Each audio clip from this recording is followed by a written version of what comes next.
Hello, and welcome back to the Morning Skate Podcast. I'm your host, DJ Mitchell, here with Matt Moody. Hopefully, we got a little bit better on the intro music. We're going to check if it's louder. If it's not louder, Matt, you're still muted as you try to talk. We we will be working on that next time. So we're It's trying to get still it trying so to get quiet. I it's don't I still don't get it. I can't what I can't tell. So I actually have to do something with my headphones to make the volume a lot lower on this streaming service. So I thought it was just me, but then I listened back. I have actually been listening back every one of our shows, mainly to hear my own voice because I'm a narcissist, but also to check as we kind of transition over to this stuff over on StreamYard. And I think it's going well, but the quality's taken a little bit of a I don't want to say it's taken a hit as much as it's just like change is weird. For at least for me who does Yeah, it. no. But But gone is the editing that that I've done in the sort of Audacity lab, and so we lose our ability to filter out the silence. Some of the noise equality stuff is a little bit off. So it is what it is, though. It's a work in progress. We might just revert to running the audio through the old process anyway. It's a little bit annoying, but it is what it is. But we got to give the people our music because that's what the people show up for. At this point, we're associated with that free music that we got 6 years ago that I just stole from somewhere well, you because it didn't. was No, it's. it I was mean, like free. It's free licensed so. music, but it's called ice something or other. So of course, Yeah. ice hockey. Like, got So to yeah, do it. And I so weirdly I don't know. I listen to a lot of podcasts because I'm a giant nerd, and there was this podcast I listened to about how there's all these people that put this free music out there for everyone just to try to get noticed. So they put all this free music out that anyone can listen to as they send it to everyone, and anyone can use it. It's completely unlicensed because they're trying to get someone to listen to one of these beats and be like, I want that for my rap song.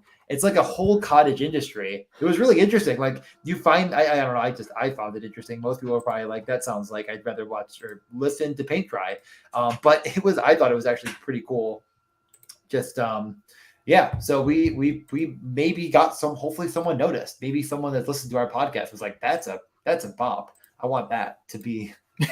How funny would it be to just one day turn on, I don't even know, whatever, and you're like, wait a minute, that's our song, and now I don't know, yeah, famous I heard rapper X is doing it. God, I heard something that sent absolute nostalgia through my veins the other day. It's like a commercial on TV. I still haven't placed it. I'm pretty sure in my brain I've isolated it to like 2016 Fantasy Insiders pod intro somehow. Um, but yeah, man. So sometimes this music pops up and you're just like, where'd that come from? But Yeah, no, I mean, all right. yeah, What are we here to talk about, DJ? we can move forward. Yeah. Well, yeah, I mean, I think to start this, I don't want to say that we're trying to be misleading with our title about props and everything. I kind of want to have a conversation about props before we get into the season preview and just kind of go over, and I'm not going to do a ton of math and everything, but the season props, I kind of feel like are a bit of a Ponzi scheme. It's not a complete Ponzi scheme because I think there's some very small edge to be had here. But when it gets into betting cup favorites, to betting division winners, I find it really kind of not only thin, but beyond thin to the point of it's quite legitimately the books are just taking people's money. It feels like if they're willing to give it to them. I conference winners, Stanley Cup winners. If you're betting Colorado plus 380 to win the cup, I think you're an absolute idiot. Imagine a scenario where I put a gun to your head and made you bet Toronto plus 700 to win the cup. Again, I'll do the it. way the way I look at this, and maybe just to kind of express this in a different way. And I didn't clear this with Matt first, so I'm excited to hear what Matt's response is back to this. But for me, the time value of a unit's never really been discussed before. And that might be a big brain way of saying, I think that I could better allocate these resources in a different way than putting them up against something that's incredibly fragile, like a Stanley Cup favorite or Stanley Cup odds in general, right? I mean, yeah, last year it was a bit predictable, but normally it's not. And to assume that it's going to be what it should be is not great. And, what, 3.8 to 1 or but plus 380. Let's just go back to with Colorado. Like, that's terrible. So any of these odds, though, if you do add up all the probabilities, it's not 100%. So what I mean by that is if you take all the implied odds for a Stanley Cup, it should be 100% because only one team's going to win it, which would mean that I think that makes sense. Like, let's just say, like, like one team is 18%, then there's one team that's 13%. You add all the numbers up for all 32 teams, it's not 100. And that rings true with a lot of props that you bet, like golf outright wins and stuff like that. But it feels like when you're betting for 1 week, when you think there's an edge in a golfer, it makes more sense to me to put a small $25 on it or whatever. But when you're going to get to these season-long bets, I'm not saying you can't tie up some money, but I just think that if you are a good gambler, and if you're listening to this, I would just consider you someone that is thinking about things differently and trying to be as, again, profitable as possible. So I think you could better allocate that resource than putting multiple units on a season-long prop. It's probably the first thing I wanted to say. And again, time value of a unit, Matt, is kind of a thing I came up with. I'm not sure what you've ever thought about that before, but I'm not saying the dollar is going to change, and that's not what I mean by that. I mean, you could make more with that unit betting strategically now than the potential payout of these very ambiguous things that we're betting on with almost no information because we don't know what the team's going to look like come playoff time. So we're basically, okay. I'll send it to you for there. Please. You started off hot. I'm like, oh wow, he's gonna come through. He's gonna come through with the theory of compounding interest and compounding edge and then it just went off the rails real quick. But yeah, no, that's the idea. When you're betting a future, you're betting one thing over the course of many months. Odds are there's going to be things over these many months that will, multiple times over, make you more in profit theoretically. Counterpoint for me is this money's in my DraftKings balance. It's just going to go into the NFL DFS contest next weekend, so I might as well just get it out of there. Send it to a safe place where it won't be hurt by the football gods. So that's my one thing. It's like if this is all sort of your gambling money, it's not like you're gonna be investing it in an angel fund and a company or whatever. Like at some point we're all just placing bets, and for some people having the actual allure of a bet for the entire season actually gives them something to kind of steer them in a direction. I'm not a big baseball fan or whatever, but I place a bet on Aaron Nola to get more than X number of strikeouts. Look at that. I have a guy to root for, once every 5 days for the entire year.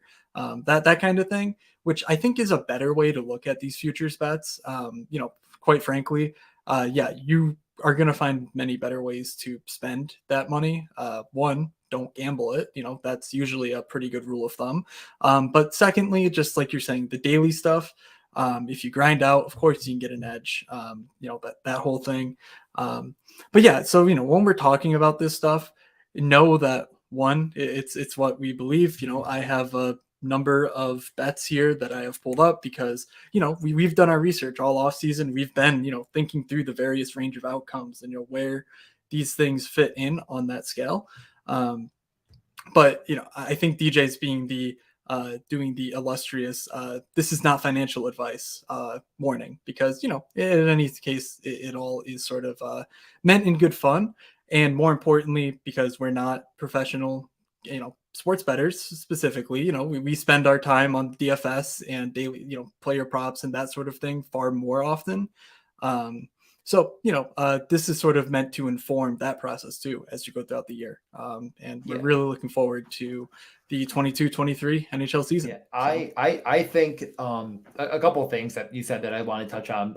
First off, betting should be for fun. It should be an enjoyable process that you're always having a good time and enjoying the sports you're watching. I don't bet because, I bet to find an edge, and I do bet things that I don't always watch, but not 90% of the time I'm trying to bet things to enjoy sports more and to watch them in a different way, to think about them in a different way. With hockey this year, I very much believe, and anyone that asks me, I tell them this, and I really believe it. I believe that we're going to have the best products on the market to consistently win money with hockey if you bet the way that you should bet. And that is making sure that you're not taking on too much risk. You're taking straight bets here or there. And I think that we are going to give an opportunity to make a lot of units this year. Which is why I fucking hate this already.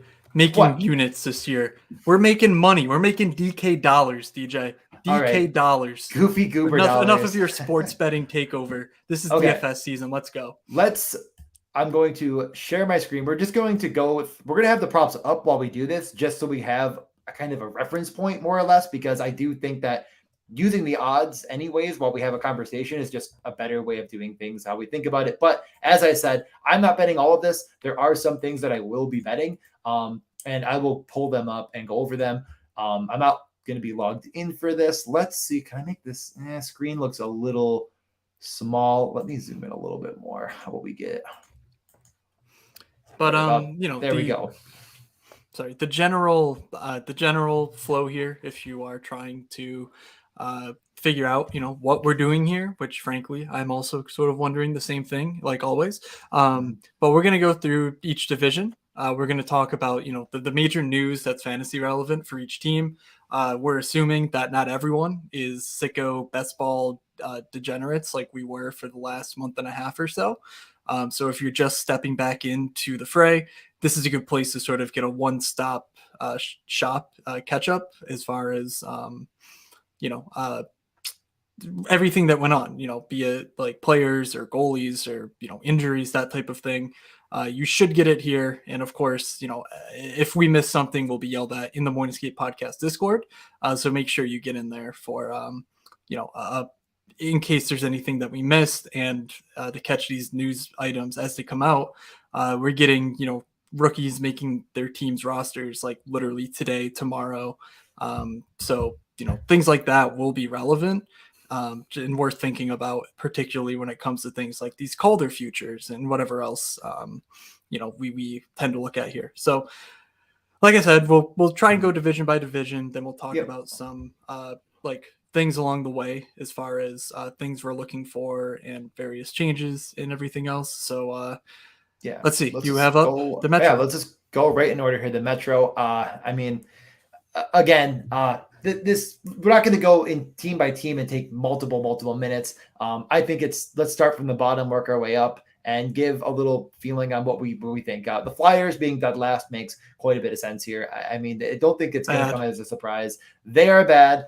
There is a narrative that they are going to be not dead last. I think there's a narrative that they could be middle, like 10th worst team in the NHL. I think that is the peak. That is one of their like outlier season totals that exist, but they're very, very, very bad. Really start to finish. Not a lot of scoring, not a lot of depth. Their defense is the only maybe silver lining, and they're losing Ellis for the season already to start it off. So not great. They have Ristolainen, who's bad. Provorov could be good. We're not really sure. Depending on when you check Twitter, Sean Couturier has either suffered a career-ending injury or he'll be back next week. We don't know. So we don't know. So that's exciting. I think the fun part about the Flyers is I think we're going to see a lot of interesting prospects in very relevant DFS spots for very cheap. And I think that they might have a little bit of upside in that aspect as far as like punt plays, but they should get caved in pretty often. I do like Carter Hart as a goalie. I think that he could rebound and have a really good year this year. Hopefully his head's on straight. We don't really know what's going on with him in Hockey Canada, but no need to guess. This seems terrible regardless. Even if Igor Shesterkin gets traded there tomorrow for free, it wouldn't matter. This team is still a bottom dwelling team. So yeah, very, very bad. Matt, you want to talk about the Blue Jackets and then we go back and forth here? One thing on the Flyers, Tony DeAngelo is having the runway paved for him. They sent down Cam York, one of their best prospects. He's kind of past the point of being like a can't miss guy at this point. But Tony DeAngelo is coming in. It looks like he's going to run the power play. He's obviously a guy who we know is fantasy relevant from the drop of the puck. So I would not be afraid to be early on him when it comes to the DFS season. And so I'm interested to see how that plays out. Columbus. Yeah, they added Johnny Gaudreau. If you somehow missed that, welcome back. Hope that rock you were under was nice and cool. But yeah, they have Johnny Gaudreau. It looks like he'll be playing with Patrick Laine for the at least the start of the year. We're not sure who his center is going to be. It's been a rotation between Kent Johnson, Boone Jenner, And, it could be Cole Sillinger even, given his ascension last season. So we don't really know the final word there, but basically in Columbus, Johnny Gaudreau should be the tide that raises, not the boats to the playoffs, but certainly to fantasy relevance. I don't think there's any real value in any of their futures or anything. I don't think they'll be very good, but that is certainly relevant. And Patrick Laine obviously gets a huge boost because as good as Mark Scheifele was, I don't even know if he's that good anymore, but he was never the level of passer that Patrick Laine was. Or that Johnny Gaudreau was, so Laine should have a monster year. So DJ Devils. Devils, yeah. I mean, this is like the first team that I think is minorly interesting as like a potential take, but it's so hard for me still to want to bet it. But I think there is a really, really easy path to this team being much better than expected. Winning the division over Carolina seems like a rail thin argument, though. So the Devils, it's Dougie, it's Hughes, it's maybe Alexander Holtz, which I think is like the better way to bet on the Devils is to just go through Holtz winning the Calder or something. I think that's just a better bet overall, rather than say, because like less things have to go right for that to happen than the Devils actually finding a way to get all the way there and win a division. The Devils, it starts and ends in net. If they are a playoff team, if they're a team that actually is going to take that next step, it's Vitek Vanacek stepping in, being the number one guy, and being very, very formidable. Other than that, I didn't even mention Hischier or Bratt. Or Blackwood. I mean, the teams that love Blackwood. I don't know what the whole deal was with him last year as far as like just being bad. It's goalies. Who knows? Who cares? Yeah. So the moral of the Devil story, and we'll move on, is there is a very good top six, a few question marks as far as like useful bottom, six forwards like Miles Wood and et cetera. They have depth on defense and very questionable goaltending. I don't see them getting there in the division, but I think there's bets you could place on them that we'll get to later. Matt, popcorn to you, the New York Islanders or of Devils. I know to go Devils. He sure hurt. Kind of makes things weird, but we are thinking Alex Holtz makes the team out of camp, and yeah, that's easy. I think one of my favorite futures on the season is Holtz to win the Calder. He's like 25-1. We'll get there. But a very good way to place a bet on the team, like you said, because I don't think the Calder field is all that strong this year. So he is an elite prospect. He's going to be a guy that's very low priced early on in the season should he make the team. And it looks like Lindy Ruff's going to place him with Jack Hughes. So yeah, big time. They also added Andre Palat, which I think you might have touched on, but he looks like the other guy with Jack Hughes. I don't know if I said his name, but I meant to. Interesting. I meant to say Hughes, but yeah, whatever. It's interesting to see if, Palat and Hughes can work together as well as Palat and like Kucherov. They seem about as similar as far as just like, effervescent creativity on the ice and just oozing skill. And Palat obviously is a fine player, nothing special. But as far as DFS goes, that's going to be a stack that I try to get on early if it exists. So, rip to Jesper Bratt if that's the case. But hey, someone's got to die in the sword of Alex Holtz. Islanders, I really have nothing to say. Maybe Barzal's better, but he's playing with Parise and Palmieri, so I don't think he'll be better. Wallstrom still looks like a fourth liner. Noah Dobson's going to be the only shining light on this team, I think, unless Matt Barzal goes supernova, which he could, but he's just not overly DFS relevant because of the lack of goal scoring, the lack of shots, and it's going to be gross if you're trying to make Barzal drag Palmieri, drag Parise to, DFS stacking. So that's really all I have there. I'm not high on the Islanders. New coach, he sounds just like the old coach. I don't really buy that he'll do anything all that different as far as like letting the horses run offensively. I agree on the Islanders. It's with them. It's like there is the case that they have a great goalie in Sorokin, and like he can actually lift them from, as we kind of see, like just outside looking in on the playoffs to the playoffs. But other than that, it's like really hard for me to find a narrative that they're going to be an exciting fantasy relevant, DFS relevant team that's going to be a lot of fun to watch outside of those players. So we can move on to the Washington Capitals, plus 600 to win the division. I don't really see it. They get Darcy Kemper in net. I don't think that's a downgrade really over last year. I think it probably could be considered an upgrade, especially if you look at Darcy Kemper not in the playoffs, just take that out and say he was hurt. You might say, yeah, actually, this might be a guy that's going to be an improvement in net. They're getting older. Ovechkin's still fantastic. I think he's still right there for a chance at 50 goals. You have really not a ton of changes. I'm trying to think if they added anyone of like super relevance that I'm not thinking of off the top of my head. Mantha, I guess, is the guy that does come back that could be relevant. He was injured for almost all of last year, but it's going to be Kuznetsov. It's going to be Ovi. I believe it's Backstrom out to start the year. He was not in preseason games, but that could be different, I guess, right? Yeah, Backstrom seems like he's kind of cooked. Yeah, he might just be cooked. He's his hip. I don't know that he comes back this year. He seems somewhat optimistic that he'll return. But I mean, it's Dylan Strome. Dylan Strome, the second line center. That's Dylan the guy Strome. That's in, yeah. Connor Brown might play with Ovi if Mantha doesn't. So that's a name to keep an eye on. But perfectly fine players to go alongside Ovi and Kuznetsov. But those are the two horses. The only number that matters, plus 600, whatever, to win the cup, whatever. Who cares?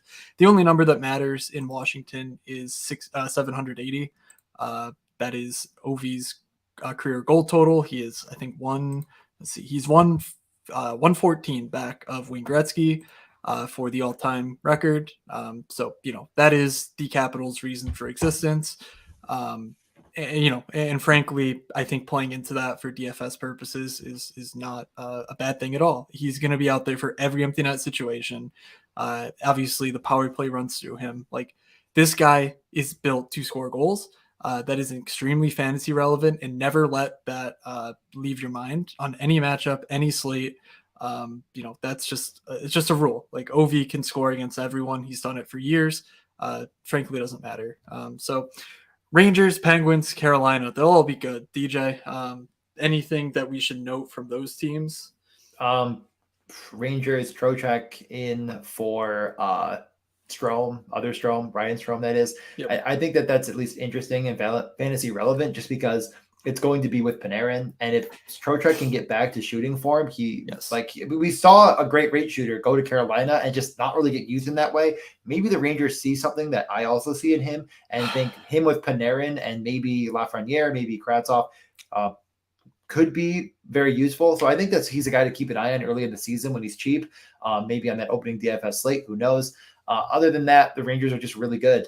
They have the best goalie in the world, and they're going to be a very tough team to knock off in the playoffs, which I think they'll get to. Penguins, I'm lower on. I would take the Rangers over the Penguins, just because, as I say that, I don't know. It's hard. I think I'm lower in fantasy on the Penguins than maybe actually I am on their entire season outlook, just because I think that the beauty of them last year was they were so one-line dimensional, and that line was so good. This year, I think they're going to spread the wealth more and have, Raquel with Crosby and Gensel. That's great. Rust with Malkin. It's like, wait, hold on. Now we're kind of like losing that true three-man stack, full power play correlated. It's going to kind of get in the way of it being, quite as awesome. Maybe it gets more unique. But I don't know. I guess I like the Rangers slightly more than the odds like them over the Penguins, but the Penguins should be fine. They're still a good team, but Jari versus Sirkin, I'm going to give the Rangers an edge. I don't think there's really any big news on them. Why don't I cut you off there before we get to Carolina? On the Rangers, I think the Kravtsov thing is the most interesting personally. I, for one, am not that excited to just get a new Ryan Strome. Turns out stacking Panarin with Ryan Strome was absolutely tilt fest. And I'm sure Vince Trocheck will be exactly the same as far as hitting and missing. That just seems like the role that he'll have, playing that bumper spot on the power play like he has for years. So basically a 1-for-1, like you said. Pittsburgh, literally thought everyone was on the move, like Malkin free agent, Letang free agent, Raquel free agent, Brian Rust had an extension pending. All these guys are signed long term. Nothing new there. Looks like Raquel gets the job alongside Sid and Gensel, which kind of stinks because now Rust and Malkin are the second line that they'll be on the first power play, so there's no full line stack there. But Pittsburgh will be fine. that they'll be perfectly fantasy relevant and whatever. Not much new there. Defensively, I think they'll be a bit of a mess. So I'm interested in targeting them early. I don't see much beyond Chris Letang. They traded Michael Matheson for Jeff Petrie, which I get it. It's more of a cap move than, I mean, you can argue it's more of a cap move than it is a hockey move. But man, Matheson was actually decent last year, and Petrie was not. So we'll see how that turns out. All right, Carolina. Brent Burns has a new home. I mean, what more do you need? The Corsi Canes add Brent Burns. The dude's going to break shot records. Yeah, Brent Burns is the guy I'm incredibly high on. So I'm really, really excited to see what he can do there. Jarvis is the guy to keep an eye on. I think everyone thought like this Marty Nachos is going to take that big step. Didn't happen last year. It was Seth Jarvis. He steps into the first line burst power play role with Teravainen and Aho and probably Svechnikov, I assume. That center depth that we saw there's a little bit hurt. I don't really think Stastny is quite at the level of Trocheck, but I don't think he's terrible. I think he's going to be useful. So we're going to see how it kind of shakes out. We'll see how they end up, moving lines around. But Brind'Amour have them ready to go. They have maybe the second or third best D-core in the NHL. Slavin, Pesci, etc. Great defenders. But now they have that true, awesome, rate shooting, top end, elite power play one defenseman. They have their Dougie back. They have their Dougie back. And I'm very, very excited. I love this team to win the division. I think it's bettable if you want, but like I said, I think at plus 180, it's like I think you just better use that money somewhere else personally. Yeah. The only usage thing I have here is that I do not think Svechnikov starts the year on the top power play. I think it's going to be one of those mucky grinder type guys getting the net front gig. They lost Niederreiter, they lost Trocheck. They need a guy down low on these power plays, and I don't think Svechnikov is that guy. I don't think Teravainen's that guy, and Jarvis, when he's on that power play, is not being used as that guy. So if it's Jarvis with Aho, Teravainen, and Brent Burns, it's going to be like a Jesper Fast or maybe Kokaniemi or something as like the truly net front, sort of just sit there and screen the goalie type guy. So not that exciting, but yeah, the season of Seth Jarvis is among us. Don't be late to that party. Gun to head, which bet are you making in this division? Just looking at these divisional odds. Yeah, I mean, I just have to take the Hurricanes because I really don't think any of these teams are quite at their level. I think it's far enough that I would take the Hurricanes, but second, I would just go Rangers just in case Igor repeats what he did last year and they find a way to edge him out. I think that's at least in the realm of possibility, but it's not worth it. Those are the two. But I think Columbus is fine at 50-1. Like 50-1 is such long odds that like if Kent Johnson's the real deal, if Kirill Marchenko comes in and he's a difference maker, if Elvis Merzlikins has like a top 5 goalie season, like, I mean, Johnny Gaudreau is, he can change the face of the team. And I get it's not super likely. I don't think this is, likely at all, but it's 50-1 for, exactly. Like and Patrick Laine could easily score 60 goals and everyone would be like, oh yeah, that like is a thing that could have happened that we just didn't see. I worry that the goaltending in Columbus is that bad though, that it's like, it just doesn't matter. And like, I don't think Elvis is bad. I don't care. This is the season preview. We're ruling out goalies. I no longer care about goalies. This is no longer best season. If you just say all these goalies are the same in the entire conference. But Elvis is fine. I don't get it. Like Elvis is okay. What? I hope so. I like him. I just feel like he's not that good. But like we're gonna find out this. Like, was he not that good, or was Columbus that bad? And like they got better. Let's see. If he is and just ends up being very good, okay. I love the player. I drafted him quite a bit in best ball. I think he's great. Let's move on to this. Let's do the Atlantic. We're not going to go out of. Let's just stick in the East. Not a lot to say on Montreal. They're a very new team. There's going to be a lot of moving parts. I think they're going to try a lot of guys in a lot of spots. They get the first overall pick, Slafkovsky. I don't know if he makes the team opening night. I think he does, but ends up not sticking forever there. This team is not bettable. They have no goaltending. They get Mike Matheson, as you mentioned, that literally could be their top defenseman. Not a good sign. I love Barron. I love some of those prospects. They have that one guy. I have no idea how to say his last name, but he's been awesome in preseason. They have guys that you can get excited about if you're a fan of the team. But if you're a fan of Montreal, you should hope that they just somehow find a way to get Connor Bedard. They're not going to be there this year.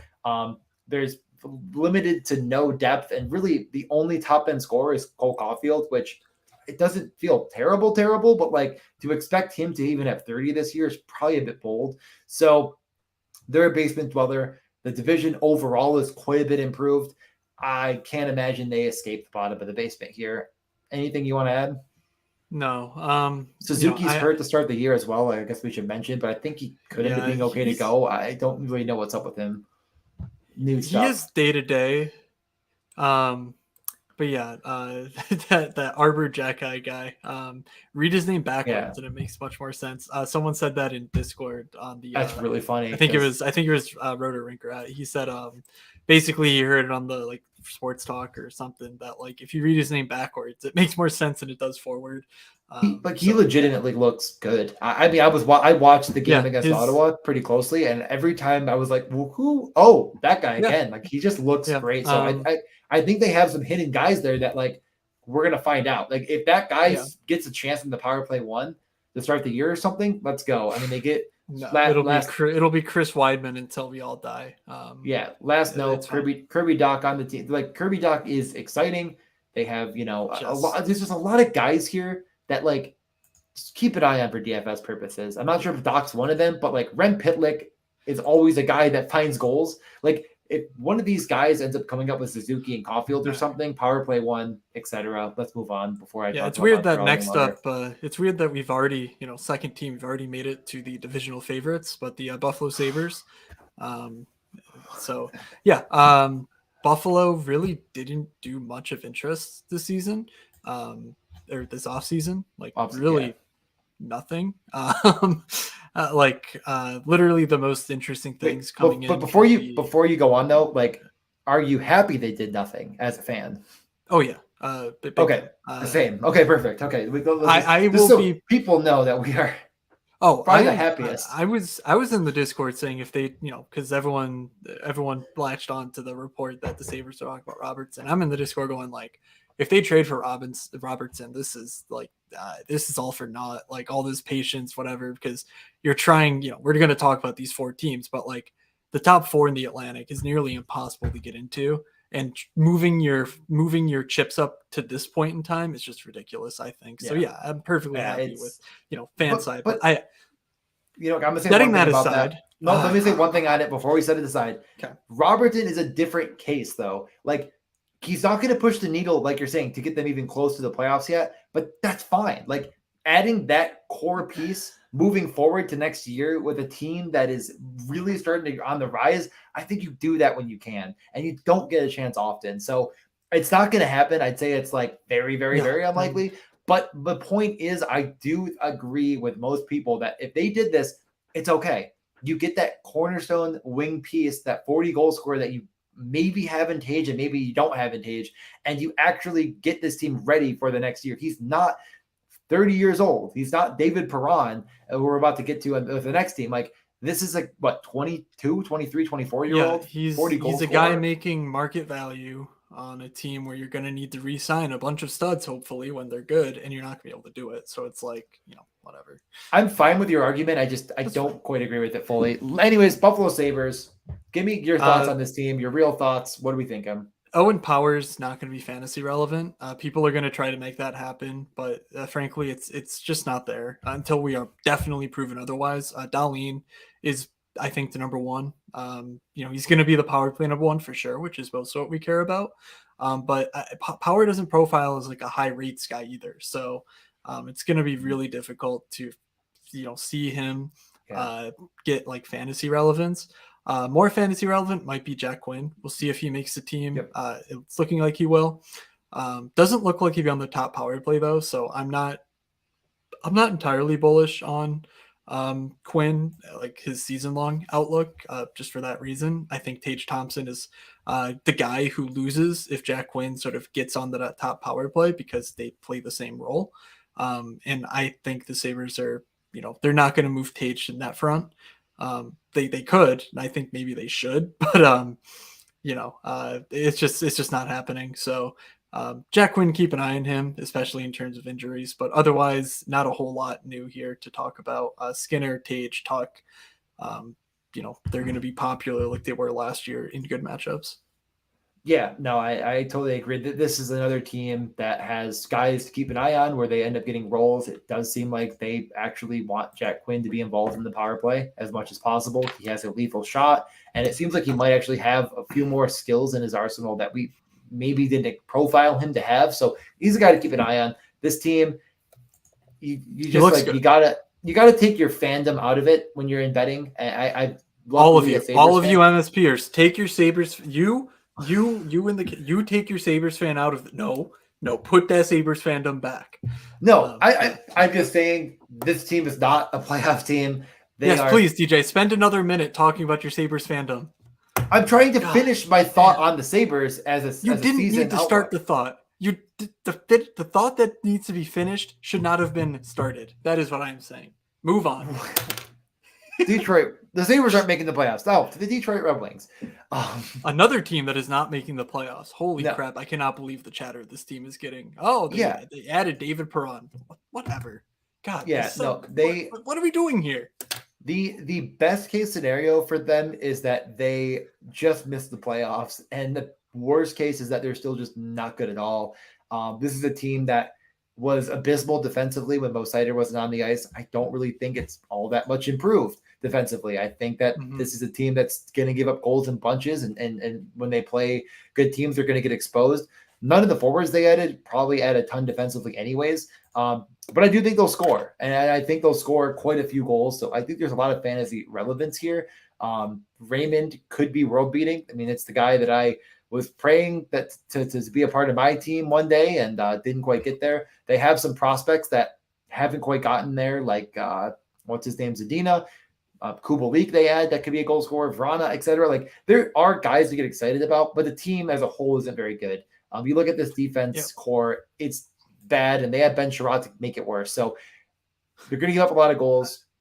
Their number 2 centers, P.S. Studer. Their number 1 center, Dylan Larkin. Neither of those are good enough to be a contender in this division. Well, I mean, they got Cop technically center, right? Are we? Yeah, you're right. I guess he could play center. Whatever. But they added a bunch of guys that barely like nudged the needle forward, and they didn't add anyone that actually gives it a shove. And that's really what my feelings are. They're a bad bet.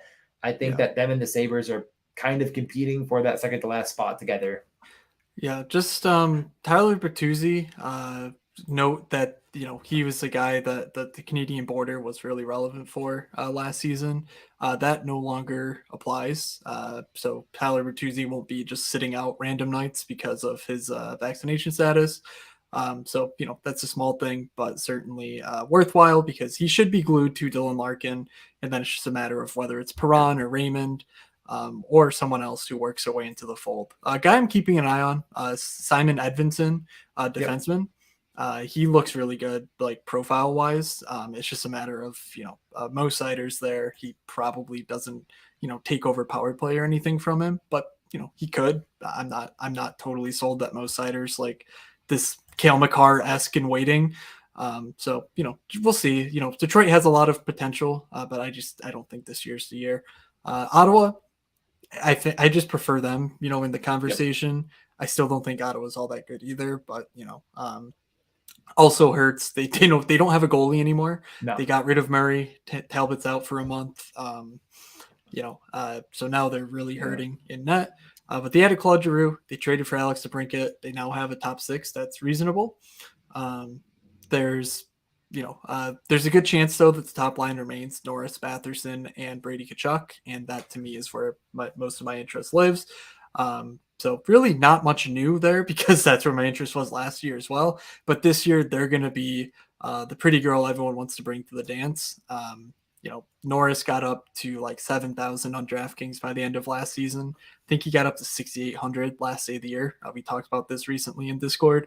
And I don't expect that to get much lower. And at that point, I don't know if I can be early on Ottawa anymore. Just given the hype, given the pricing that I expect, it seems like a mess personally.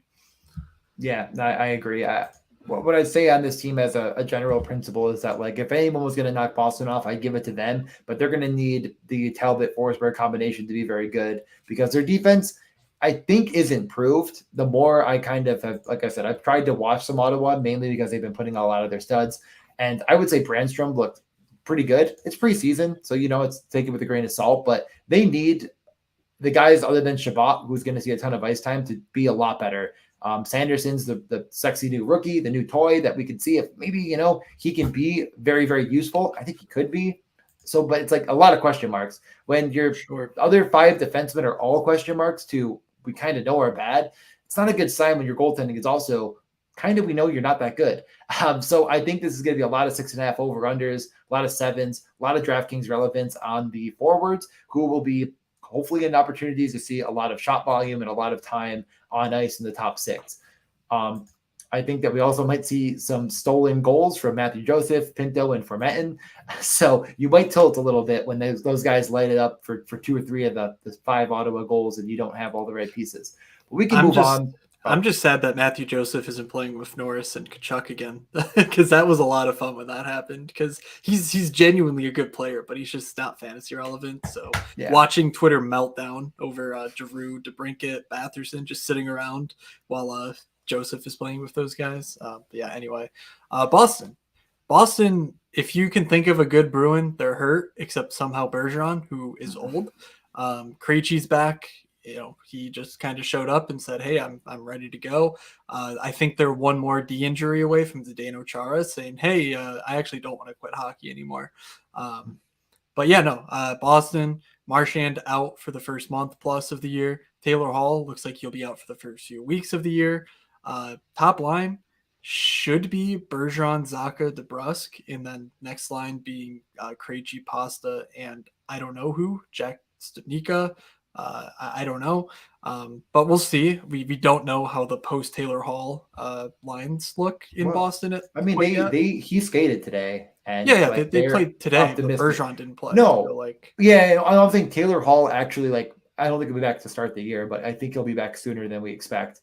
It was was what Montgomery said.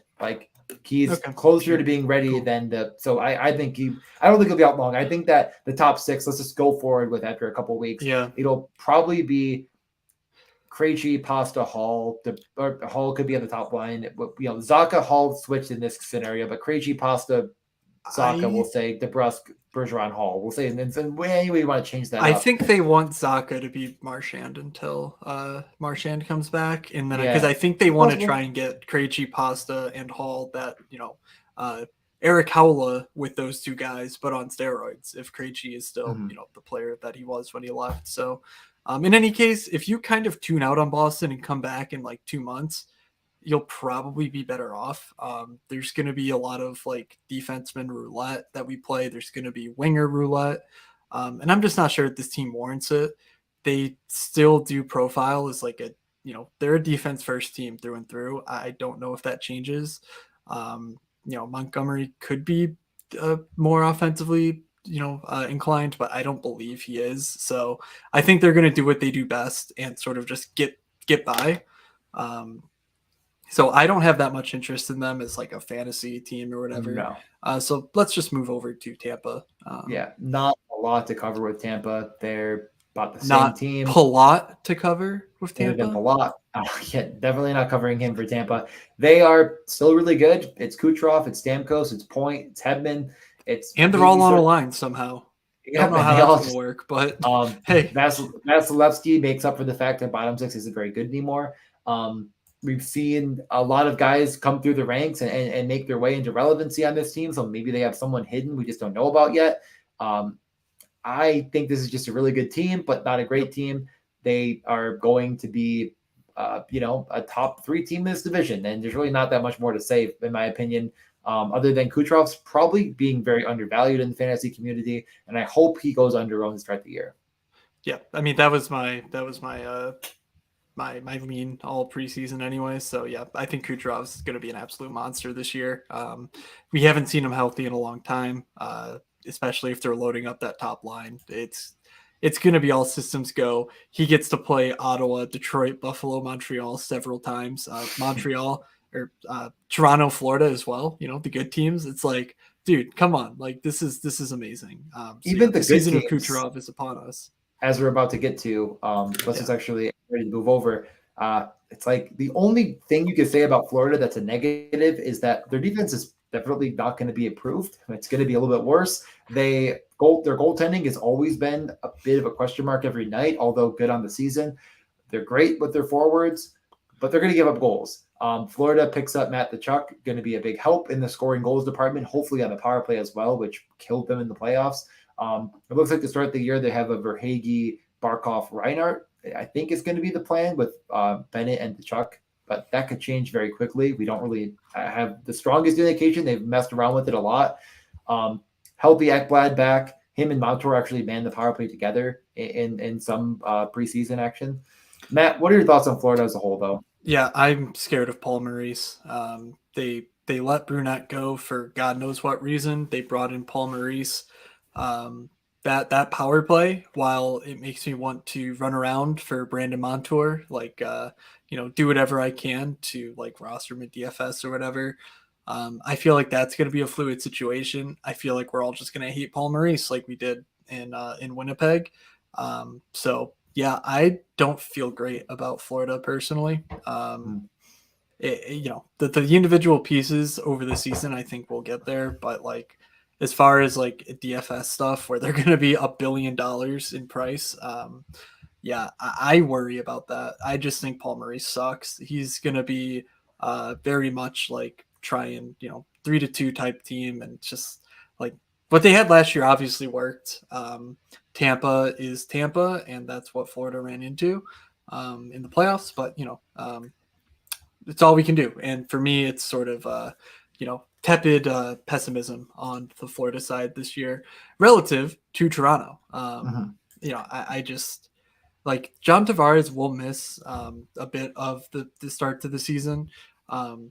Kind of fortunately, almost for DFS, it means that Michael Bunting just gets to be John Tavares, which means the 5-on-5 like Matthews, Marner, Bunting stuff, it's just going to be insane. I mean, opening night's a 2-game slate, so who really cares about ownership there? Like, it's just everyone's going to be 1,000,000,000% owned. But like, man, I'm really excited for this Toronto team yet again.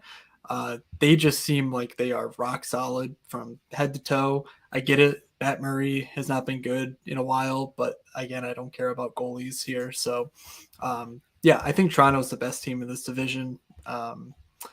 Pretty much hands down, and Austin Matthews is going to be an absolute terror yet again. But that's not anything anyone needed to tell you. Keep an eye on Nick Robertson. He's the guy to sort of sitting around. He might step into the top 6 and just be a hashtag good player. Yep. I don't think there's a lot more to get to. It's like Austin Matthews is scoring 60 plus. They have a lot of really, really good players all around. The defense is, I guess, a little bit banged up to start the year, but I don't think it's quite as bad as the media makes it sound, as it's Toronto. They make it sound like it's legitimately an AHL roster defenseman when it's still Brody, Muzzin, Riley, Giordano. Like, oh no, not Rasmus Sandin has to play 15 minutes. It's like, yeah, he's a first round pick that like seemingly is okay. You would play 28 minutes for the Buffalo Sabres. Yeah, I just don't quite get it. I think this is still just an incredibly good team.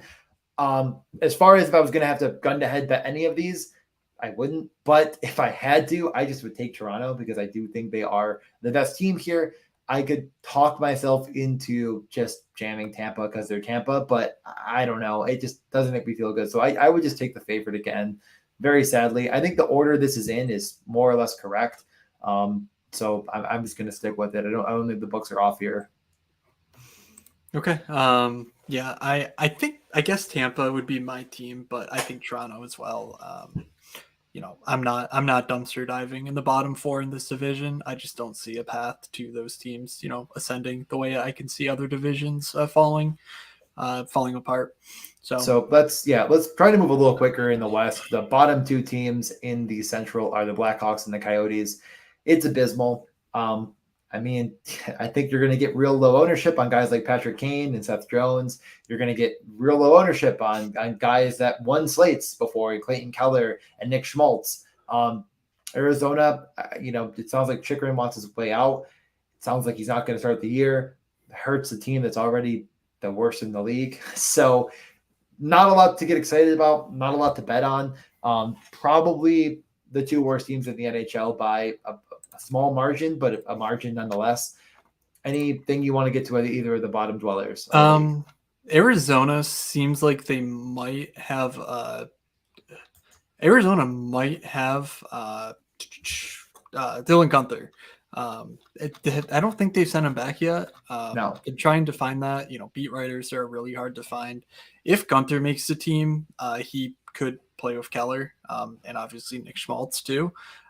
That would actually be a decent NHL first line. So I'm kind of using tepid optimism there. Dylan Gunther profiles to be one of the better rate shooting prospects in the league for sure. I would put him right there with anyone. So I do agree that there's stuff to keep an eye on. That's a good one to mention. So when you're looking for these, what's the next Josh Norris type thing where there'll be 2% in whatever, and that by the end of the year there'll be 15% at $1,000 more per player.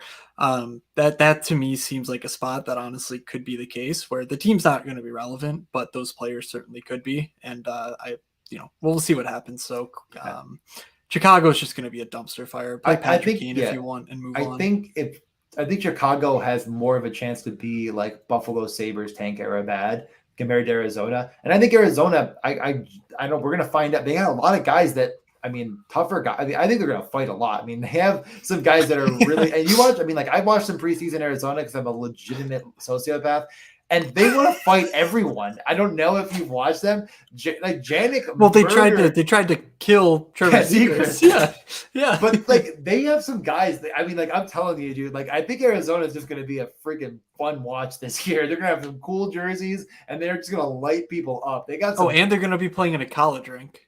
If you go to Arizona and watch a game, you're going to be inside of their freaking bench. It's going to be fun to watch. I'm excited to watch Arizona. I truly mean that because I think they are going to be a spectacle this year. They're going to be a terrible spectacle, but they're going to be fun. And they're going to lose a disproportionate amount of games. We'll move over to Winnipeg. I'll just candidly say this is my bet here, although there's no way they beat Colorado. So I think there's ways to bet on Winnipeg. I just don't know what it is. It's I like Winnipeg to maybe even finish second. If you could bet that, I don't think you can on DraftKings Sportsbook. Why not Winnipeg to make the playoffs? There you go. There you go, bet, DJ. You can pick I will bet on Winnipeg before the season has begun on Friday. I'm not betting them at 35-1 to win the division. There's a lot of reasons why. Number one, I think they have elite goal scoring. I think they have the defense that's better than expected. And they have maybe the best, if not at least the top 5 goalie of the league, which I know Matt doesn't matter. But you know what they did, Matt? That it might be the most improvement part of the entire team. They stripped the captaincy from Blake Wheeler. No, you already said it. You already said it on this podcast. They got rid of Dave Lowry and Paul Maurice. Yes, yeah. They got Boudreau, right? Right, Boudreau. What? Who did they get a coach? No, they have Rick Bowness. Oh yeah, it's Bowness. Oh my God, it's I like Rick Bowness. Honestly, I don't have a problem with Rick Bowness though. I'm not going to sit here and he's fine. The vibes of Robertson, Pavelski, and Hintz certainly do come from Rube Hintz, Ehlers, and Kyle Connor. Just being they're a one-line team. Yeah. They get 21 minutes while the rest of the lines get 15 minutes. But I'm telling, I don't even know if that's entirely true. I think it's going to be close though, and I do think that this is a coach that'll actually give that some wiggle room in Rick Bowness, as we saw it, like we said, in Dallas. But for me, this team has more depth than that, and you don't even need it necessarily. But I think Cole Perfetti is legitimately a very good NHL prospect with Dubois and Wheeler. I think it's a really good second line. There's not a ton to get excited about in the bottom 6, but I think there is some scoring and guys like Appleton, Lowry, and Gagne who are at least NHL players. And the defense is just good. It sucked last year. It was so bad, but I think they're going to figure it out. I think they have 6 fine defensemen with 1 in Josh Morrissey that's actually good.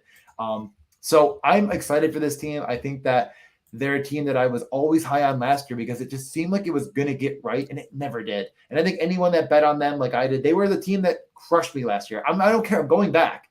I am not afraid to get hurt again. who's the big righty they signed defensively that everyone's like, oh my god, we fixed the Jets. It wasn't Was Tucker it Schmidt? Pullman because he Nate was Schmidt? no the big righty.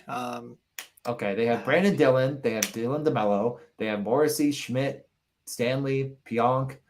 No, I they don't know if there's maybe anyone I'm else. I don't know, whatever. Um, I'll just save that bit for Vancouver then. Whatever. Is it a guy that's still on the team? I have no idea. I thought so, or maybe was it Pullman played in Winnipeg and then went to He Vancouver. That did, could be but what I'm thinking I of. don't. Yeah, I'm like, Yeah, whatever. I hardly know I, her pool, man. yeah. Anyway, yeah, Winnipeg should be fun. I don't know how bullish I am on their chances, but Okay, sure, whatever. this is really my point. Honestly, look at this division. Are they that much worse than Nashville? I mean, it's like I don't know. Or are they that much worse than Dallas? Are they that much worse than the like? It feels like the betting space has them as like worse than Ottawa, which is what they have them as, and they're not worse than Ottawa. I don't know. I don't know. I'm bullish on them. You can't stop me. Yeah. Whatever. Not going to try. So St. Louis, they lost David Perron. This seems like the start of a transition to a team that used to run through Ryan O'Reilly, now runs through Robert Thomas. That means that the guys you're going to want this year are Pavel Buchnevich, Robert Thomas, and Vladimir Tarasenko. There's not really much else there. Smallish note: Scott Prunovich looks like he'll miss the year after suffering a shoulder injury. So gone is that sort of trolley power play one type defenseman, which means Torrey Krug should be in line for the full gamut as far as like power play one run goes. With those three guys, they're going to be line stacked. They're going to be power play stacked. Like that's really, I think, all you need to worry about. Because I think Ryan O'Reilly is pretty much dusted, which is unfortunate because now Jordan Kyrou is playing with him. So we'll see how that unfolds. But I for one am very much in on Robert Thomas, sort of taking over this team. Yeah, no, I agree. I think that they're going to be a team that has a chance to maybe showcase some newer guys like Neighbors, etc.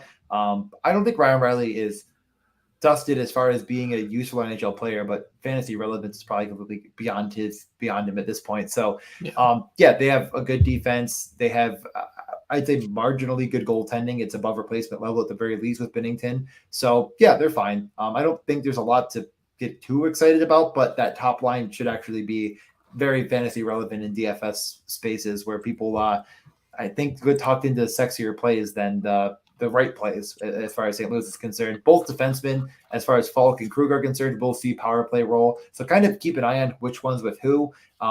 Falk, better rates guy, probably. Krug, I think, will be with them on the power play, that first line, the Tarasenko line. So keep an eye on that to start the year and if it switches around. But are you ready to talk about Dallas, or is there you're scrolling around? So I didn't know if Dallas. you had something. You're ready.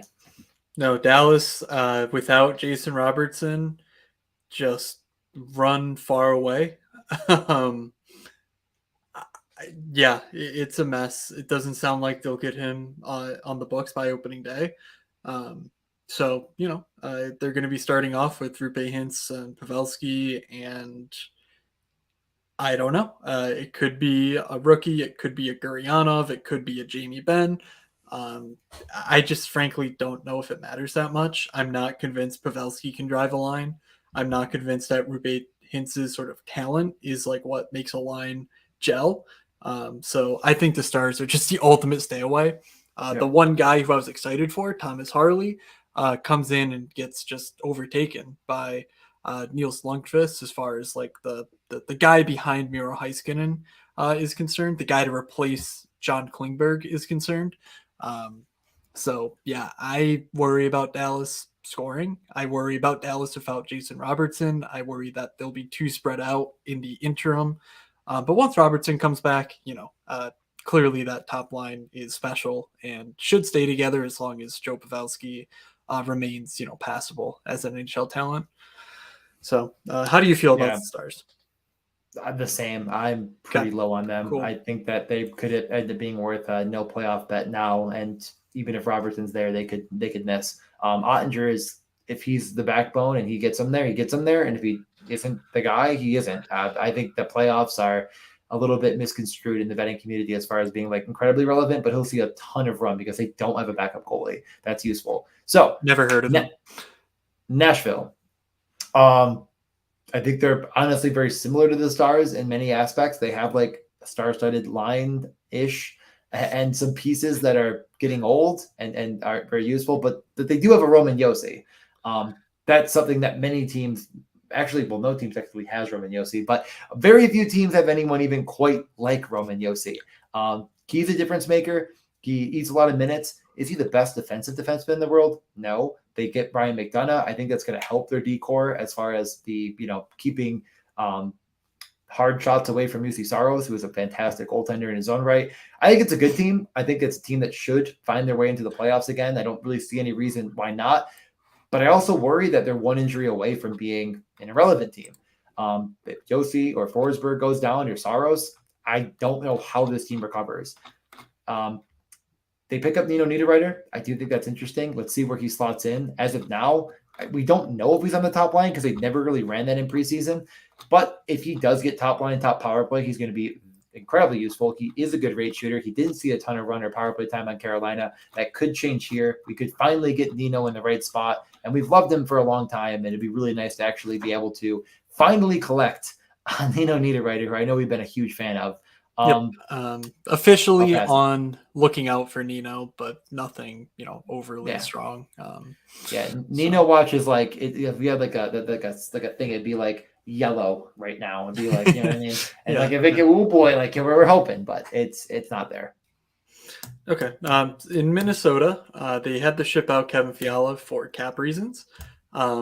Typically, shipping out Kevin Fiala is not a good sign for your hockey team. Yet, Minnesota just remains like the clear second year behind Colorado. Part of that is because they seem to have ready and able sort of like replacements in the system. Mostly Marco Rossi looks like he'll make the team. Matt Boldy, came on, burst onto the scene. We'll see how he does playing with not Kevin Fiala, because it looks like he'll have some rough line mates to start. Maybe he'll play with Eriksson. We honestly, we're not positive what they do, because last year this team was kind of interesting in that basically Kaprizov and Zuccarello were asked to get the offense. Kevin Fiala was asked to sort of run the power play. And then the Eriksson, Marcus Foligno, Jordan Greenway line was asked to play the defense and just be generally very good at 5-on-5 at both ends. But it's just a weird team to figure out like what's actually going on here. So I think your best bet is just to sort of zoom in on this like Matt Zuccarello value that could exist. Obviously Kaprizov, the secret's out on him. But if Hartman and Zuccarello sort of have like a little bit of hesitancy there, that's the only place I'm interested in personally. Long term I'll buy Rossi and Boldy, but I don't think investing in them at this stage makes a ton of sense, because this team is going to be built around Kaprizov. Like I don't see any other way for this season to unfold with Minnesota being anywhere nearly as good as they're being projected for, without Kaprizov just being the absolute, must-have sort of guy in terms of season-long fantasy and daily fantasy games. Correct. Last note on defense, Kalen Addison is like a guy to at least keep an eye on, but I just don't think the minutes are going to be there. He sounds like the Scott Prunovich, where he will come in and he'll steal the power play time and not necessarily be like a overly DFS relevant guy. So I'm a little bit worried about that personally as well, which is part of my trepidation on Minnesota. That's fair. And last but not least, the Colorado Avalanche, who, it's hard to say they got better, but I wonder if another year together and another year of Cale Makar, I guess in theory could get better, although getting better than like the literal best player outside of like McDavid in the league is tough. I don't know. I don't know how you find many holes on this team other than they lost like Burakovsky and whatever, but like best defense in the league. Goaltending is the question mark, but I think Francois is good enough. I think Georgiev is also probably fine, although I'm worried about him as far as being like a quality starter in any capacity. But I don't think we need to say much here. They're the clear favorite to win this division. They're the favorite to win the cup again. We'll see how it works out. They have two incredibly good lines of forwards with some pieces down the line that are okay. And they have, like I said, the best defense in the league. And I don't even think it's really all that close. They have you know what? They have 5 really good defensemen, and they have Eric Johnson, who's okay to take a couple minutes. I just saw Eric Johnson like fall down trying to catch a pass on my TV a few minutes ago, and it was very funny. So, just wanted to throw that in there. Yeah, the most interesting thing on Colorado is I think the addition, or I guess the continued emergence of Arturi Lehkonen in their top 6. He is going to be the 1-for-1 replacement to Nazem Kadri on the power play. They have telegraphed this from from the playoffs last year when Kadri missed games, and they've done it straight through the preseason here. Unfortunately, I don't think that'll be overlooked once we get to the regular season because Gabriel Landeskog is not playing, meaning that Lehkonen should be on the top line and definitely the top power play, but probably the top line with McKinnon. But if for some reason that gets overlooked, Lehkonen is an awesome rates guy. He was comparable to like the Brendan Gallagher experience in Montreal where he took a ton of shots and never scored. Well, guess what? Now he's going to be on probably a top 3 scoring team in the NHL playing alongside one of the top 10 point getters in the NHL and Nathan McKinnon. So it's going to be really hard for him to take the volume of shots he does without getting goals, without getting, assists off of rebounds and whatnot, and without putting up fantasy production for what should be a pretty low price. And as long as Landeskog is out, Nichushkin is like a legitimate force. Play him up to Brady Tkachuk price, in my opinion. It's gonna be a smash show in Colorado for as long as those two guys remain values alongside Rantanen, McKinnon, Makar, who everyone knows. Yeah, we are going very long, so we'll get to the Pacific Division. Let's just get after it as quick as possible. Sharks. If Puck Soup can go an hour 40, we can do it. The Sharks are, I think, getting a little bit disrespected here, but I get it. It's really hard to feel incredibly good about this team. I think that there is a better team in San Jose than the books are saying, but the chance of them winning the division is very, very, very, very, very low to almost 0. So I don't think that's worth betting. But this is a team that has Erik Karlsson at full health. They have Timo Meier. They have Hertl, Couture. They still have, I think, an NHL roster. Unlike some of the teams that are at the bottom of their divisions and really the bottom of the NHL. I mean, this puts them at, I think, just below Montreal, right? Right at below Philadelphia, which I just don't agree with. But not below Montreal. I can see the case where this team is completely cooked, but I don't know if I'm willing. I'm willing to say this team has improved, even though they do lose Brent Burns. LeBanc is back, should be better than ever. Timo, Hertl. I don't know if Luke Kunin makes it move, but whatever. I think that really what gets me excited about this team is that I actually do believe in Kaapo Kähkönen as a formidable NHL goalie. And if that's the case, and him and Reimer can steal some wins, I just don't think that they're completely irrelevant this season. I don't know if I'm going to make a playoff bet, but I'm almost considering it. I'm higher on this team than most, is what I'll say. But yeah, Erik Karlsson's not been healthy in 4 seasons. If he is, there's no Brent Burns. Like, he's going to be an absolute monster. So I am quite excited about. You talk about the Ducks. I want to kind of look if there's any Erik Karlsson stuff that's excitable. Anaheim, they added Ryan Strome and Frank Vetrano. Ryan Strome sounds like he'll sort of be the exactly what he was for the Rangers. Their second line center, assuming Zegras is healthy, which sounds like he'll be okay for at least opening, the first week, if not opening night. He took a preseason injury, like we mentioned before. Ryan Strome's there. He's whatever. Frank Vetrano might wind up playing alongside Zegras because Strome and Terry have been playing together during the preseason. Remember that, Zegras was playing without Terry when Getzlaf was playing with Terry. So, they could just sort of have this idea of we want those two guys separate. If that's the case, Frankie Vetrano is going to be a monster. Imagine a guy who shoots a ton and also can shoot. Unlike some of the other guys that Zegras has played with in years past, like that could actually be a really viable partnership there. Um, Otherwise, they added John Klingberg. Unfortunately, my Jamie Drysdale long-term stance looks like it is just kind of toast. They've been using Klingberg, Fowler, and Shattenkirk mostly on the power play from what I've seen. They've had Drysdale out there, but never like with the top unit, it looks like. So Klingberg, I think he'll be really good in this system. Remember Anaheim's the team that made Montour, that they made, Shea Theodore. They really asked their defensemen to get involved in the play. Shattenkirk's even been fantasy relevant for a spell. Klingberg in Dallas, I think, was a little bit limited by just what he was being asked to do towards the end, because with when it was under Lindy Ruff and whatnot, like he was really really good. So this is a guy on a 1-year deal playing for a new contract. Like, I think at this point, I'm willing to buy in on John Klingberg sort of re-emerging as like an elite offensive defenseman. So there's a few pieces here, but yeah, the team itself is probably not going to be good.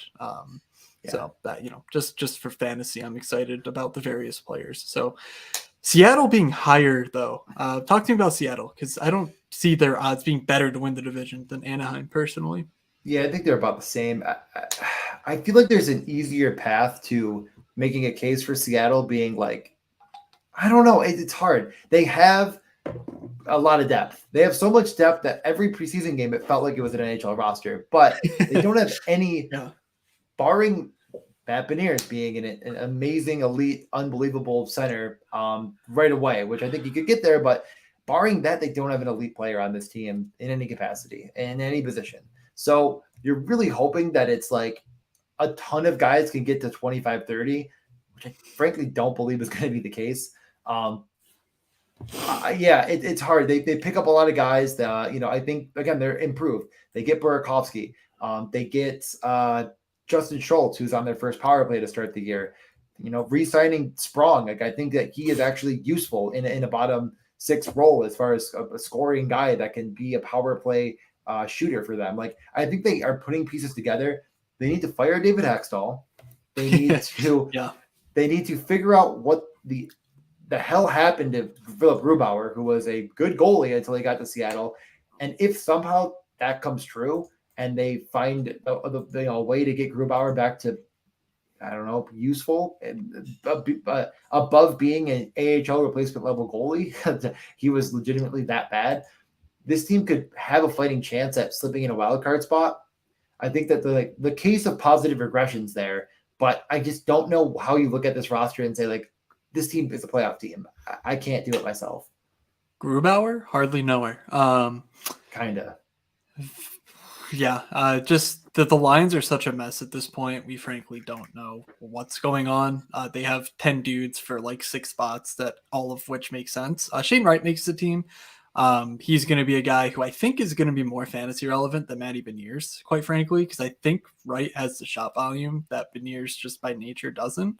We'll see what happens. Guys come out all the time and just, they're taking shots because they're the best player on the ice all the time, rather than, like in the NHL where they're playing with guys, like Bjorkstrand or whoever, who can shoot. So we'll see what actually transpires. But at this point, I think Shane Wright's the upside piece that I'm more interested in relative to Beniers, which might be a hot take, but this is the FS and not necessarily like the prospect community. So let's just move on from there to Vancouver. Brock Besser looks like he will miss the first stretch of the season, a few weeks. Andrei Kuzmenko is looking like the guy to take that over. He's like a KHL guy, came over, pretty good numbers, it looks like. So not a huge guy by any means, but certainly someone who could be relevant, especially out on the West Coast on these late night slate type things. So keep an eye on his status early because he looks good. And DJ, what else do you have to say about Vancouver? Yeah, no, I really think Kuzmenko is going to be like, if you have your fantasy draft still to go, and you can take him in the last round, I would do it. Like, I don't know if he's going to be the best rate stat guy in the world. I don't know if he's going to be the most like, but like this guy really does profile to be. He's 26, NHL ready, top six, offensive dynamite. What? Doug just Doug DM'd us in our Discord group Oh, about the Grubauer thing I said. okay. I'm excited to read that. Yeah. No, I think Vancouver is a really good team. I think Demko's a really good goalie. I just they are a team that I think if you're going to bet on them, just bet them to make the playoffs, move on. Because I do think they're good enough to do that, but I don't think they're good enough to win this division. I just think there's too many holes to get there. But I do think that there's actually a lot of promise in this team, and a lot of potential guys that can, like a guy like Pedersen, who can maybe actually find it again and get there. Yeah. All right. So LA, they added Kevin Fiala. Kevin Fiala looks like he'll play with Adrian Kempe and Ante Kopitar. Um, Doug's killing us. Yeah, he got you good. I gotta admit. It's never a good sign when the only person watching your show is also trolling you during your show. It's never a good sign. No, we had someone DM me and asked me where they could find the show. I will not take that slander. Okay. But yeah, Kevin Fiala, playing with Kempe and Kopitar, that'll be the top power play as well. So there's your sort of LA first look. We're not entirely sure what they do with that fourth spot on the power play. It's kind of weird. It, there's not really anyone who makes obvious sense with Dustin Brown sort of walking into the sunset. He was like that muckraker in front of the net. So unless it's just Iafallo and he just sort of, sits around and does Iafallo things, we could get someone interesting like a Byfield or somehow a Kaliev if Kopitar decides like I want to be the net front guy now. I have no idea. But yeah, Fiala and Kempe are going to be just dynamite, I think. I'm willing to be first to them. Looks like the field will get there on those guys, but if the preseason's any indication, but we'll see what transpires and whatnot. Yep. But how do you feel about plus 500 for the Kings? Because they're this team that has all these young guys, and it's like, is their defense actually good? Like they have defenders who look good, but like, are they actually going to be good? I have no idea. I'm skeptical. I'm just skeptical of the goaltending. I really don't know if either Cal Peterson or Jonathan Quick are going to be good enough. With the defense not quite being amazing. I think the defense is fine though. I don't think it's quite as dire as it might sound. I think there are useful guys as well as Jersey, who might not start the year but should be back, and Doughty, who are actually probably good NHL defensemen. Brake Clark, I think it's like Brant. Yeah, he seems like a guy that they really, really high on. And I looked into his DFS profile a little bit. He actually seemed like he could end up being a very relevant defenseman. And maybe that's the guy they think could replace Doughty. So if you could stash him in a dynasty league or whatever, I guess there's one dynasty note that you can have. I don't think I'm betting them at plus 500. I don't think I'm even betting them to make the playoffs because I really think the goaltending is really, really bad, but I will be betting them over 6.5 quite often, over 6. I think they're going to be a very fun, explosive team with a ton of shots. Yeah, we didn't even say my favorite player on their team, Victor Arvidsson, could be back to start the year. I am praying every day that he's on the first power play. I don't know if my prayers will be answered, but I am really, really optimistic that Victor Arvidsson is going to come back and have a absolutely, I don't even want to say, I want a 30-goal season. I'm not going to get crazy. Just give me 30 goals. Give me 30 goals, Victor Arvidsson. If you can find that somewhere, I don't know what the odds are. I don't even know how you find that. He's having 30, potting 30 goals. Let's go, Victor Arvidsson. And let's move on to the Vegas Golden Knights, if you're ready. Yeah, Vegas, I'm big time interested in. They shipped out Pacioretty.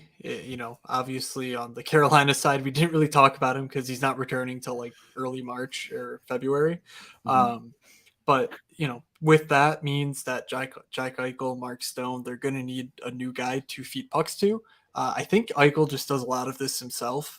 His name for some reason has gotten really, I think, just overlooked in like the circles of like elite sort of goal scorers.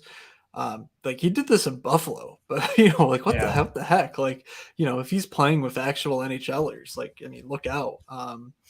So I think that the Vegas stuff is interesting. We've talked about them ad nauseum as far as like Jay Theodore and whatnot, but just the names to be on the lookout for. Riley Smith looks like he'll be top power play, top line with Jack Eichel. So that's a good guy, I think, to sort of be early to the party on as far as like DFS is. I Opening think Vegas spray. is my favorite team in this division. I just think they're really solid all the way around. Like I don't care that their fourth line isn't good. Like Yeah. you just cannot convince me that that really matters. Like we've seen Tampa do this for 3 years now with a fourth line literally made up of Pat Maroon and Corey Perry. Like come on, like just throw whoever on the ice and these stars will get you there. Yep. And I so think that their defense being as elite as it is makes up for the goaltending being a bit shaky at times.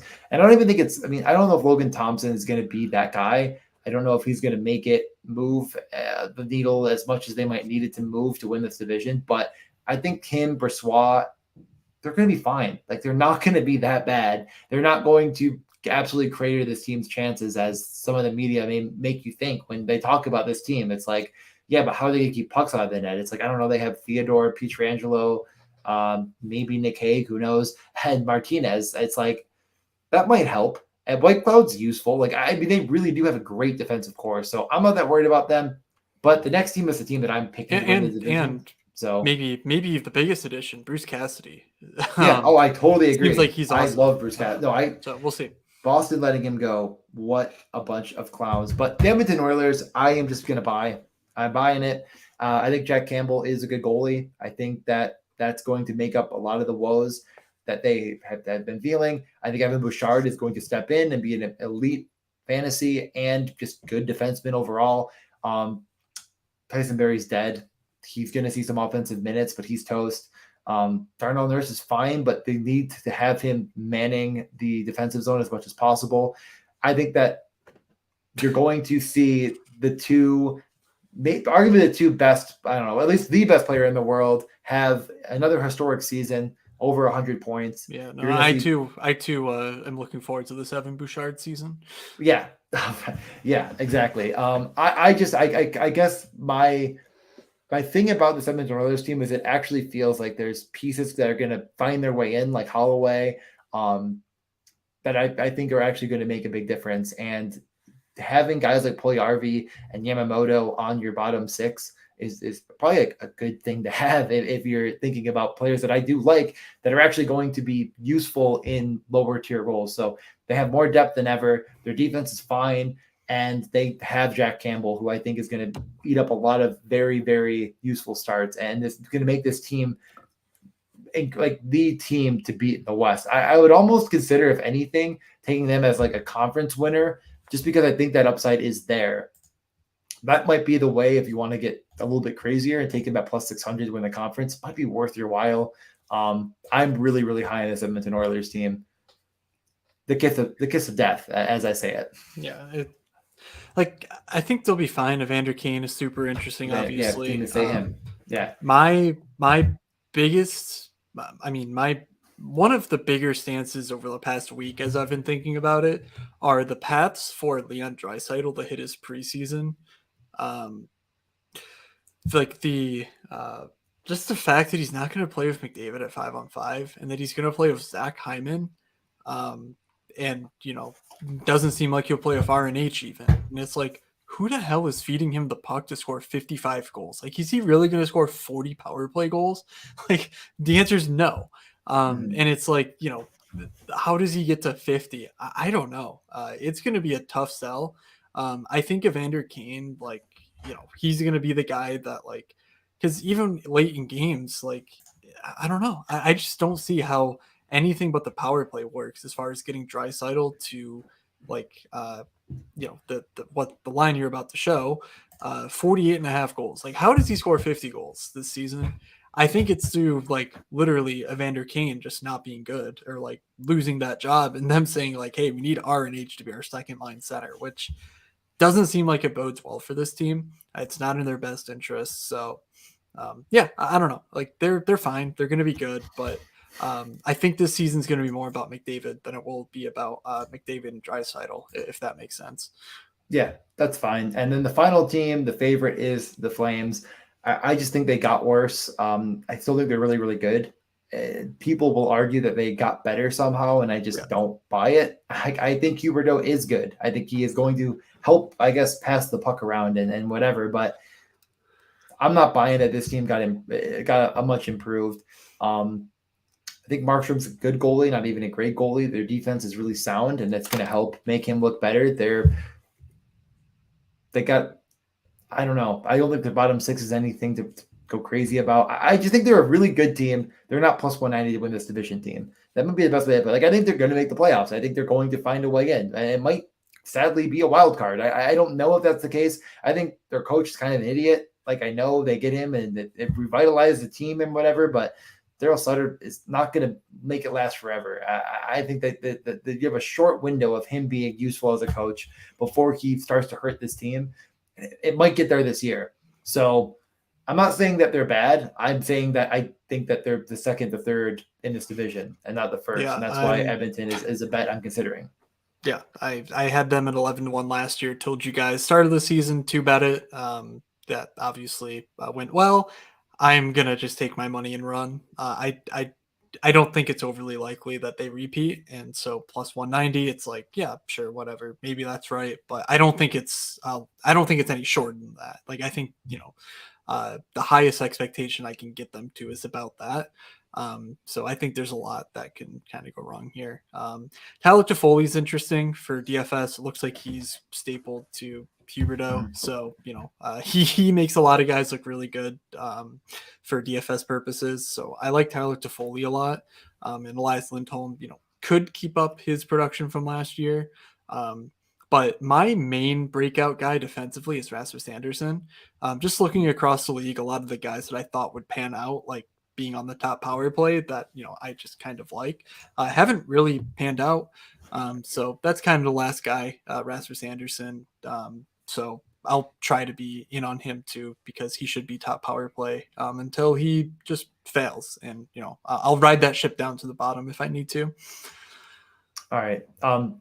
Last thing here. These are the three. If I was going to bet anything for the teams, I might put a small little bit for fun on this. I think the Oilers and the Hurricanes, regular season wise at least. I don't really like to make playoff predictions right now because I think that's just a very useless exercise. I can't bet on too much player stuff, as you probably saw if you watched this. I could only really bet on very few player goals and points. But really quickly, just taking a quick look at the awards, and I don't want to go into crazy long talk on this because some of these odds are bad and like not really worth doing. But if you can get Connor McDavid for the Hart at anything plus 200 or more, I think that's really easy to bet. I know right now the favorite is Austin Matthews. I get it, but I'm high on the Oilers, and I think if they do win the conference, even if they win their division, it's just going to give McDavid that added edge to win the Hart. For some reason, he is like infinitely impossible to bet against for the Art Ross. It looks like. Are these odds just wrong? What am I looking at? The heck? Wait, why is he the Art Ross? Why is he like minus 2,000 or 20 to? Are you on a different screen? I'm on Vegas Insider. And it says, this was updated in June. Jesus Christ. Okay, yeah, just use. Where can you find where? I can't see it really. Do you have them? Because you're in New York? It doesn't like you see my screen, right? Like yeah, but that's team futures. Oh yeah, but this is all I get.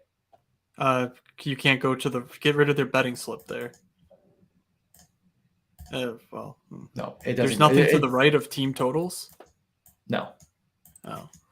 You have it? Let me see. You pull it up then, because I just realized that the thing I pulled up for Vegas Insider is some of the odds are looked updated. Like they had the Calder one updated, which it doesn't show. What's his name? My favorite, Kuzmenko. Is he not considered in this? Is he aged out somehow? I think he's he 26. He might actually be aged out, which is funny. Okay. Yeah. So if you You let got it? me Yep. share.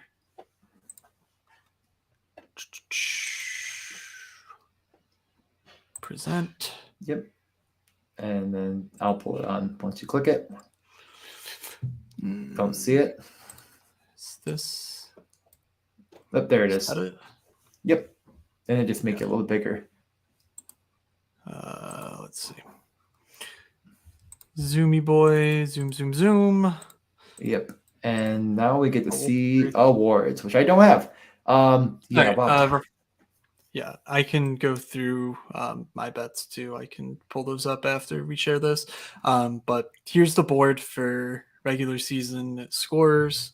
Hard not to bet Matthews, but if it gunned ahead, I'd probably go with Connor.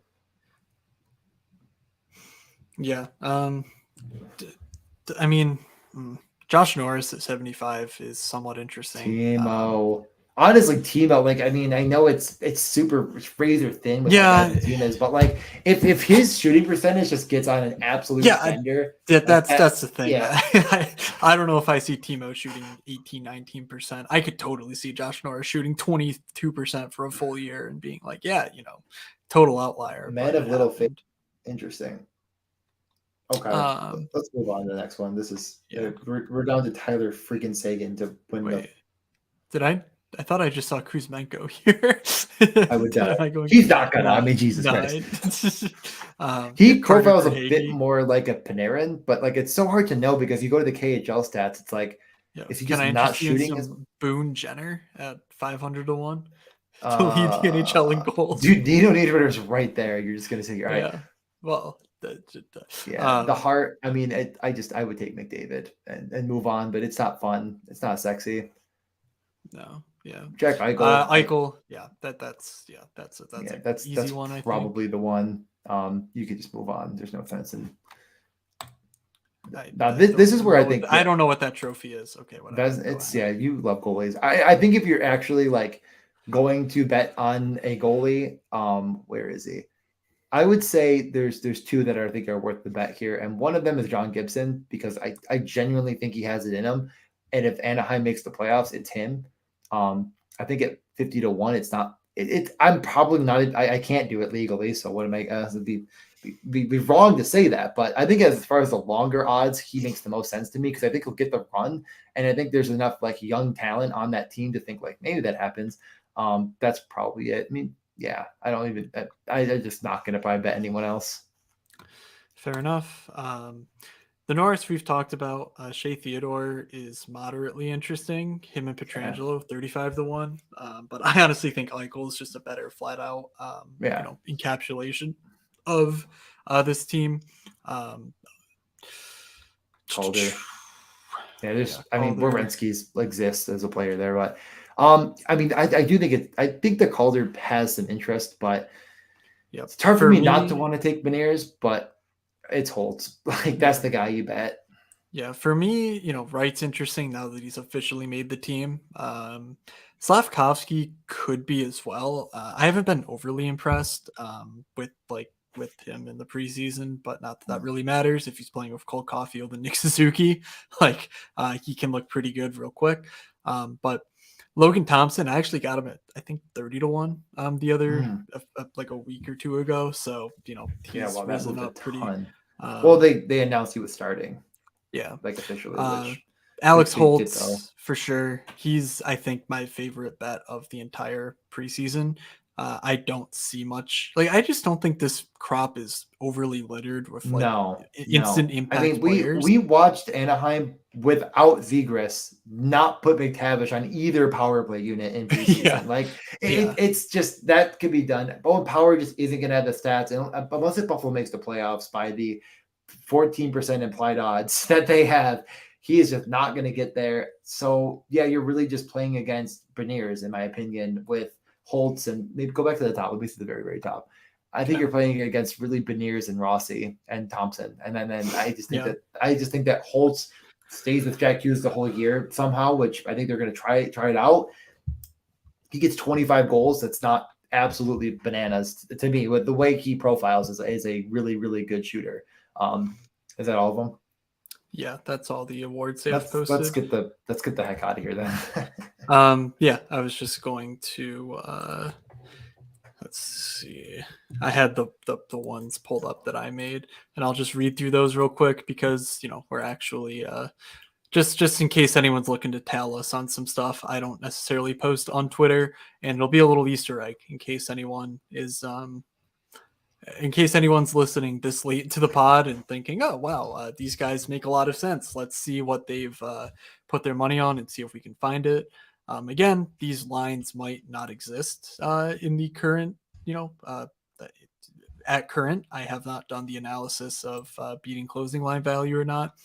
Um, but like I said, Calder, Logan Thompson, Holtz, Calder, Brent Burns, 75-1 to win the Norris. That one I thought was interesting.